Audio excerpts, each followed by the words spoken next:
አትጨነቁ አለ ጌታ። ነፍስ ከመብል ይበልጣል፣ ሰውነታችሁ ከልብስ ይበልጣል። የሰማይ አባት ሳትለምኑት የሚያስፈልጋችሁን ያውቃል። በጭንቀታችሁ ምንም የምታመጡት ነገር የለም ማለት ተው፣ ለጌታ ተው፣ ግድ የለህ። ተጨንቀ የቀየርከው ነገር ምንም ስለሌለ በጭንቀት ከመልክ በስተቀር ከመከራ በስተቀር ምንም የምታመጣው ነገር ከተጨነቅና ከያዝክ እስክትጨርስ ላንተ ነው የሚሰጥ እግዚአብሔር። ለልጆች አንተ ነው ያለው ወይስ እግዚአብሔር ነው ያለው? እንኳን ለልጆች አንተ ራስህ የምትቀጥለዋን ትንፋሽ ብለህ የምትደግመው እግዚአብሔር ሲፈቅድልህ ብቻ።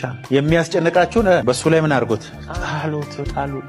እሱ ስለእናንተ ያስባልና። ጭንቀት አጌነስት የእግዚአብሔር ኪንግደም ነው። የእግዚአብሔር መንግስት ጽድቅና ሰላም በመንፈስ ቅዱስ የሆነ ደስታ ናት እንጂ የመብልና የመጠጥ አይደለች። ጆይ ኢን ዘ ሆሊ ጎስት፣ በእግዚአብሔር መንፈስ ውስጥ ደስ መሰኘት የእግዚአብሔር መንግስት ማለት ነው። ሰላም በመንፈስ ቅዱስ የሆነ ደስታ ነው የእግዚአብሔር መንግስት። ጭንቀትስ የእግዚአብሔር መንግስት አይደለም። ኢየሱስ ጌታ ነው ማለት ጌታዬ ነው ስለ ኢየሱስ ምግቤ ይመለከተዋል፣ ልብሴ ይመለከተዋል፣ ኑሮ ይመለከተዋል። በእኔ ላይ እሱ ጌታ ነው ማለት ነው። ተቃራኒው ምን እንደሆነ ልንገራቸዋል። ጭንቀት ስለሚበላው፣ ስለሚጠጣው፣ ስለ ኑሮ ከመስመር ያለፈ ጭንቀቱ ሲጨነቅ የኢየሱስን ጌትነት ዲና እያደረገ ነው። ምን ማለት እንደሆነ ልንገራቸው። እኔ ለራሴ ካልሰራው፣ እኔ ራሴ ካልኖርኩ፣ ለኑሮዬ ለልጆቼ እኔ ካልተጨነቅኩ ነገሮቼ ሁሉ አይሆኑም ብሎ ማሰብ። ለእኔ እኔ አለው፣ ለልጆቼ እኔ አለው፣ በእኔ ላይ ደግፋለሁ ማለት ኢየሱስ ጌታ አይደለም ማለት ነው።